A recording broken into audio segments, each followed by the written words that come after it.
Hello and welcome to another episode of My Saga. And here we have my uncle, whom I fondly call Baba Mama. His real name is Chandrakant Mahajan. He's an agriculturist in Vidarbha, in Akot. Let's begin. So, आप थोड़ा introduce कर दीजिए history और. First of all, I want to congratulate Mr. Amit for choosing such type of interviews and taking interview on such subjects. And now I begin my episode with my history. So my forefathers came from Gujarat 300 years before, and first of all, they started their business in selling the cloth, and then they started.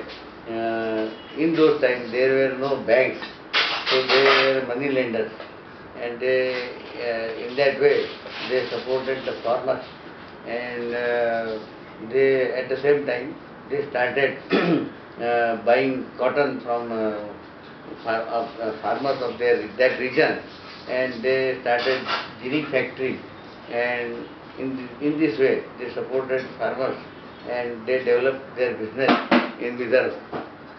At the same time, they purchased some agricultural land and also developed agriculture in that region.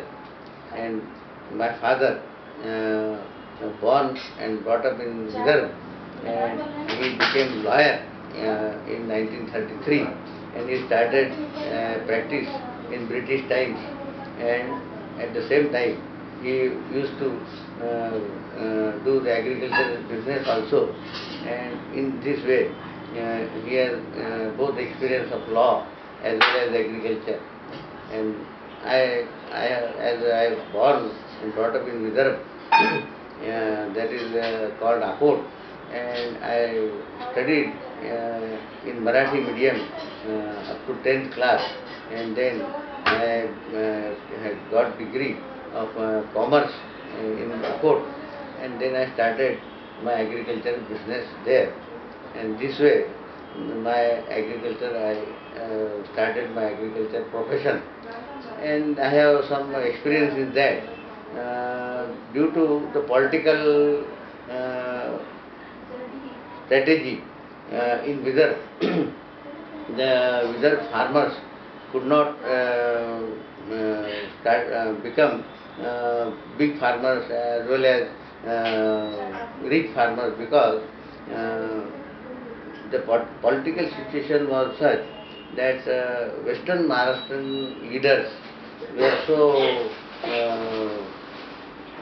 what I can say, strong, that they, instead of being, though the chief minister of Vidarbha, he could not develop his Vidarbha region, and all the... So what do you consider a developed region? Agriculture. See, the developed agriculture means full... But where in India does it? See, the most developed area in India is supposed to be Punjab, and due to the full agricultural and irrigation facilities and government support to the farmers, so in Punjab they develop agriculture, in modern agriculture also. But whereas in Vidarbha, they... So you think Vidarbha has the potential to become another country? Yes, another. But so on this issue, so agriculture depends on irrigation, and if crops are primarily rain-fed, then farmers would be very badly affected in a drought season. Correct. So you think that if there is more irrigation facilities, so I start we from could become another Punjab? Yes. So I start from the beginning, that is after independence. What happened? Vidarbha region was neglected by the politicians, and the demand of separate Vidarbha also started, but somehow it was suppressed by Western Maharashtra leaders, and they keep Vidarbha with the Maharashtra, and all money that was used for that was to be used in Vidarbha, they took away from Vidarbha and they developed Western Maharashtra. And so that in statistic, in way of statistic, I can say that in Western Maharashtra, the irrigation potential now become that 80% of the land in Western Maharashtra is under irrigation, whereas in But what about productivity? Does it compare? then I coming. So in Vidarbha, the irrigation potential is today is only 8%. So 10 times more in the Western Maharashtra. So due to that, in Western Maharashtra they developed agriculture and they started growing sugar cane. And due to sugar cane, it is supposed to be a guaranteed cash crop. And so in Western Maharashtra, the farmers in the Western Maharashtra develop and grow so fast that they develop their area and they become rich in that area, and they become self-sufficient. Whereas in Vidarbha, all the agricultural land was on the depend on the rain, and in 5 years, 3 years of the rain was drought or some less rains or scattered rains, whereas in 2 years that is a satisfactory rain. So in that 2 years, the farmers of Vidarbha used to get married sons, daughters, as well as he could build his house, but he could not get reach because next 3 years he has to face the drought and uncertain rains. So he always remained poor in that way. So in this is the situation, and the government policy that support price what they are getting for their product and produce is very less, and so that they have to take the path of suicide. And in Maharashtra, compared to Maharashtra, Vidarbha farmers are more making suicide. So, do you think Fadnavis will improve the situation? Of course, Fadnavis is a good politician, as well as he has a deep knowledge of agriculture, farmers, because he fought so many movements of agriculturists. So he knows basically what the farmers in Vidarbha needs, and in his agenda, separate Vidarbha is also one of the main agenda. So if the Vidarbha becomes separate, so the all development of Vidarbha can be done by the Fadnavis and that government, because if Vidarbha gets separated, we get electricity power guaranteed for 24 hours. Because now, today, the situation is that we produce electricity in Vidarbha, and all electricity is given to Western Maharashtra and Bombay. So we produce electricity, but we don't get Vidarbha farmers and Vidarbha people we cannot use that electricity. This is the situation in Vidarbha. If the Vidarbha gets separated, the whole electricity will be utilized in the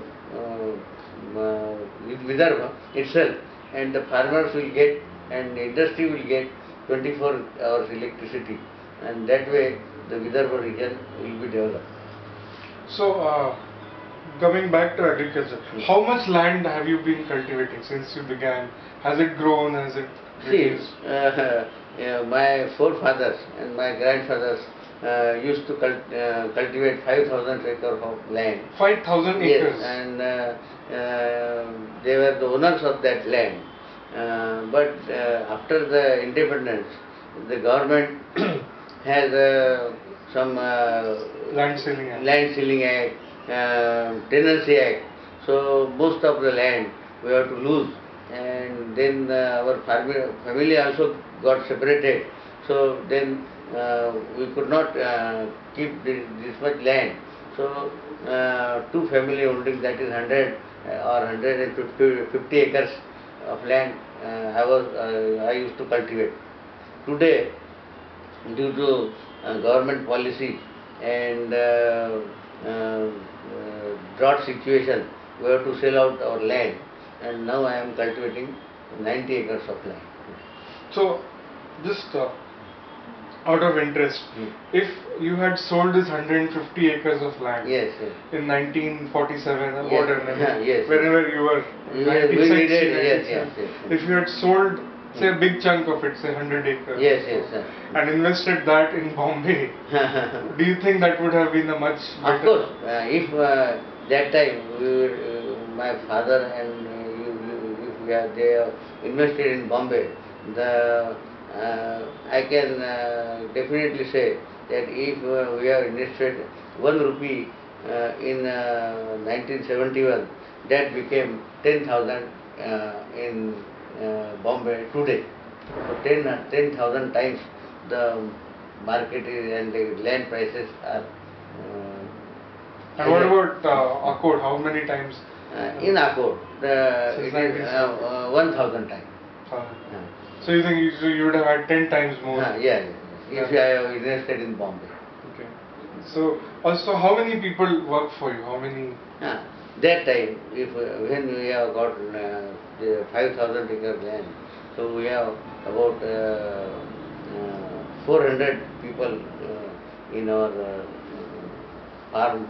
They used to work in our farm, and they get their salaries and wages. But as soon as this law came of selling and tenancy, so we have to reduce our land.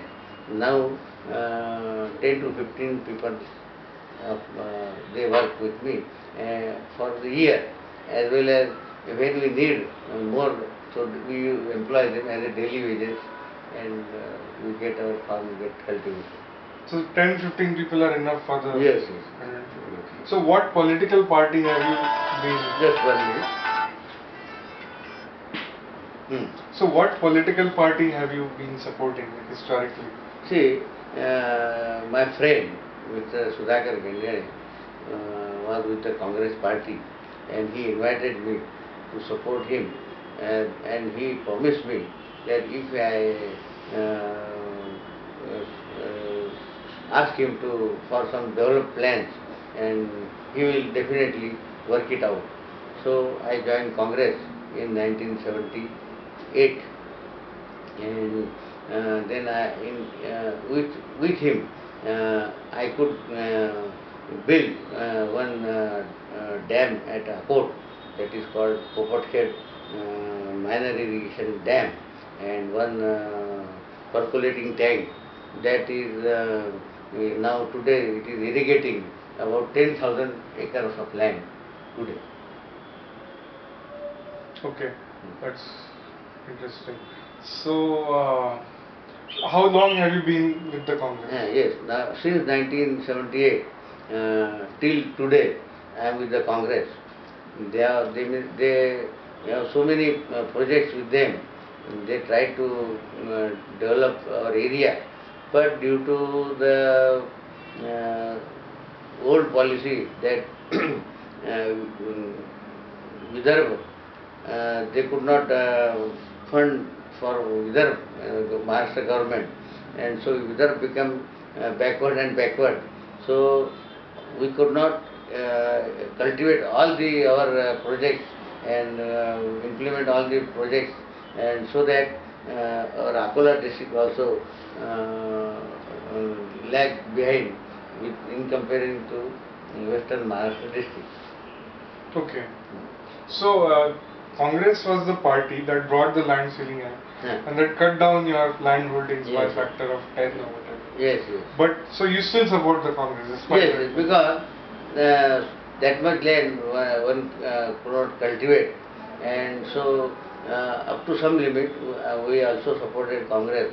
That it's okay, but we are expecting that government will give our compensation for our land, but unfortunately government could not support our that claim, and they took our land for just nominal price. What was It is 110th, see, 1/10 of the price of the land. They gave which us. was how much? It was just, see, for 1 acre, they used to pay 300 to 500 rupees. This was 1947. No, no, in 1980. 1980. Yeah. Okay, so roughly 300 rupees per acre. Yeah. So And the in market today's price, terms, it would be about 3 lakh rupees per acre. no, 30,000. 30,000. Yeah, today. Right, 300. 30,000. 30,000. But the market price is 3 lakh rupees. So in that way we are in loss. Right, Hmm. right. Okay.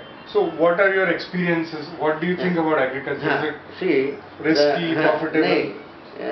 See, agriculture is in that way it is not risky, but in Vidarbha there is no water to irrigate the land, and we have to depend on rains, and that is why the agriculture business is uncertain business in Vidarbha. So the farmers in Vidarbha are not getting proper return. So they are getting poorer and poorer, and they will getting worse situation in their life. So they are going for suicide. Okay. So what do you think of BJP as a party and as One thing I want to tell again, that in Vidarbha, Vidarbha was used to call in Marathi, Varad is Sonachi Karan. In those days, before our independence. But what happened? The government has totally neglected agricultural policies and agricultural development, and as well as in Vidarbha. In case of Maharashtra, they neglected for industrially also they neglected Vidarbha region. Though the Vidarbha, all district of the Vidarbha on the broad gauge line and the central place of the India as well as Maharashtra, still they neglected our Vidarbha region, and so the Vidarbha, all way, Vidarbha became backward in terms of industry as well as agriculture. okay, Hmm. okay. So Vidarbha being backward has more to do with policies. Of course, policies, and I am not afraid of telling you that due to that time government, also my Congress government was also not supported our Vidarbha demand, and that is why our Vidarbha become poorer and backward. So in your own experience, when you do agriculture, Mhm. what are the returns? I mean, See, if it is supposed in general terms, if you invest 100 rupees, so minimum you must get 125 rupees. But in Vidarbha, hardly you invest 100, and most of the times you even could not get 100 rupees. You only due to rain being rain fed agriculture, you sometimes get 50 rupees, 60 rupees. So you have to lose your money. But in 5 years, 1 or 2 years are such time that you can get 120 or 150 rupees. So we survived on that 2 years of crop. okay. Hmm. So it's erratic. Sometimes you Yeah. get 150, Yeah. sometimes 125. Yeah. Not And most of guaranteed. the times you lose 50. Yes, yes. But what about the dam you built? What about the irrigation? See, the dam we built is only for 10,000 acres of land, and that is in compared to our Akot Taluka, it is hardly 5% of the irrigation. So still 95% of the land remains unirrigated, and so the situation is also poor. and that in that those regions farmers could not become